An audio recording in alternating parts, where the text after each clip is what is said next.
台湾完整的石虎伫宜兰已经消失30年啊！最近有咧听讲有大学生伫咧宜兰大溪山区有看到，不过当地目前也有真侪间的饭店、露营区咧开发，石虎未来命运嘛互外界有影是真烦恼。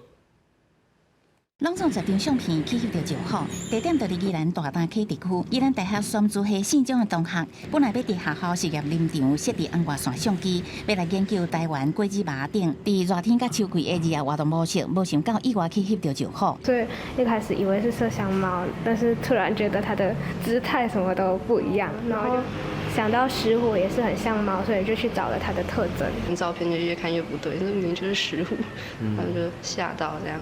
石虎大部分伫苗栗以南到嘉义台南浅山山坪甲山区。宜兰大学是讲，较早宜兰伫日治时期就有石虎分布记录，也有毛皮使用甲交易记录。不过将近30年的调查报告已经唔捌看石虎。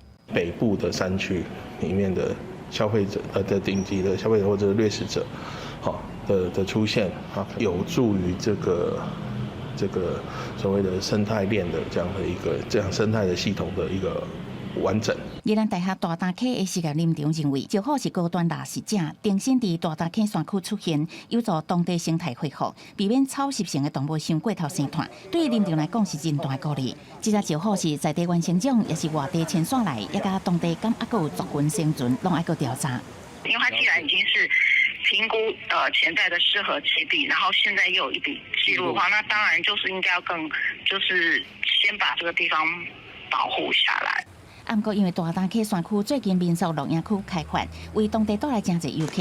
台湾石虎保育协会认为，大潭溪互人评估是石虎适合的生态地，即马佫有石虎出现，当地开发的问题应该爱互重视。